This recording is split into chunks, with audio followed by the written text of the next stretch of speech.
Hey, have you ever played Ultimate Custom Night and thought to yourself, all of these guys are cool and all, but what if there is more of them? Most of you probably said no to that question, but those of you who did say yes are probably playing Ultra Custom Night. But I have to keep my channel alive somehow and make my programming knowledge worth it, so now I have to make a video series about recreating Ultimate Custom Night and making it better. So yeah, time for the devlogs of Ultimate Custom Night, but like more custom night. Yeah, we'll go with that. Well, what's one of the most important parts of Ultimate Custom Night? The thing you see when you first open the game, the menu screen, with all 50 characters that you can turn on and off. Starting with the character grid, it will be scrollable, so you can have an indefinite amount of characters without it, taking up too much space. Except I am kind of an idiot and didn't take any screenshots or videos of the earliest versions of this, so you'll just kind of have to believe me when I say this. The very first version that worked just had red squares, but it did work. Though I did get some help from my friend Bot Got Shot or Botto or Scrub Dub. He made these really nice looking icons in SFM that I replaced the right squares with, and now it looks really good. So now I actually have screenshots of what that looks like. And if you're curious, this is what it looks like.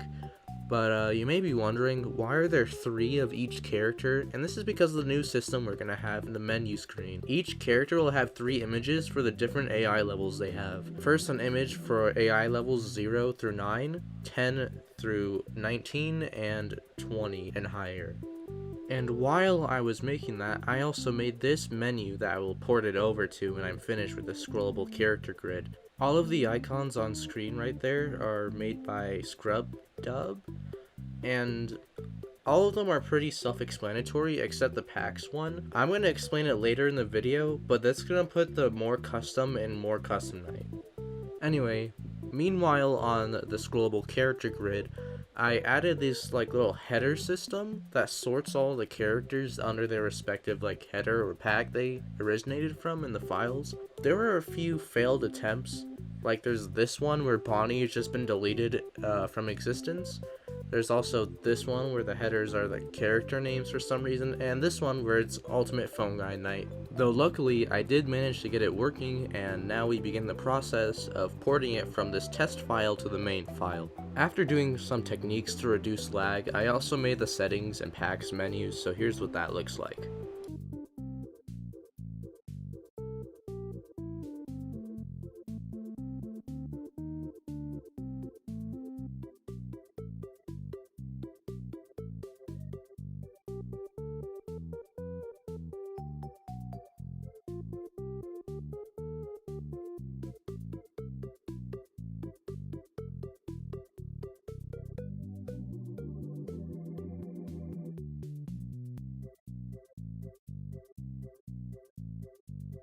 Now that we're done with the menu, we can actually begin on the gameplay parts in the office. For this, I created an object manager called Faz, which stands for Fazbear AI Interpreter. I couldn't think of a word that starts with Z that would fit this. Alright, so this is the test for the first version of the object placement system, and yeah, I may have accidentally replaced the X and Y values with the width and height. After correcting this and adding a few more methods to the Faz object manager / sound manager / AI manager, it started looking a lot better. So here's what that looks like.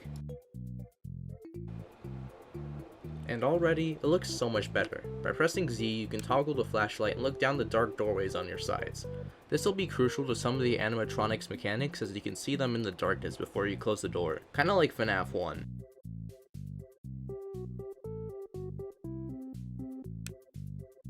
You can also click the wet floor sign once to move it to the other side of the room. You can also toggle it by pressing R. You can now also just toggle a door by clicking on it. This was not in the PC version of UCM, but the mobile version. Now we can actually begin on adding the mask and the monitor. By hovering your mouse over the red button, you can toggle the mask. This will also disable your monitor and mask buttons until you take your mouse out of this hitbox. They won't be visible during the game, I just have them on for debugging purposes. You can now also toggle the mask just by pressing Z. I also added the hitbox for clicking the fan to toggle it, and another one to honk the Freddy plushie's nose. Now I added the monitor and made the hitboxes invisible, and to toggle the monitor you can either just hover your mouse over this button or just press S. So far there's only static, but I'll add more in the next video. And this concludes the first episode of the epic More Custom Night Devlogs. This is also the point where I'm going to ask you to please subscribe because we're almost at 1,000 subscribers, and this video you're watching shows the progress of the past 4 months. Yeah, I started this in early August, and as of editing it is almost the middle of November, so also, if you do have an idea for an animatronics mechanic, then please leave it down in the comment section below, as I do read my comments, and if your suggestion does make it into the game, then I will credit you and give you a shout out. Also, special thanks to Botto/ScrubDub who made the SFM icons. Go subscribe to his channel and tell him I sent you. ScrubDub also likes to brag to me about how he has more subscribers, so if I get 1,000 subscribers or more than him by the end of the year, I will make a full FNaF timeline explained video that has all the games from FNaF 1 to Help Wanted 2, the books, and even the movie if it's canon. While you wait for the second devlog, if you're an Object Show fan, you can check out ScrubDub's Dibs Cool Whip. I played this guy in it. And if you're not an Object Show fan, that's fine. You can check out the progress on mine and ScrubDub's Supernova, which is an upcoming show I think most of you would like, and we'll be giving updates on its progress soon. Join our Discord for some sneak peeks on this, and also follow us on Twitter, including Supernova. Subscribe, and hopefully I'll see you in under 4 months.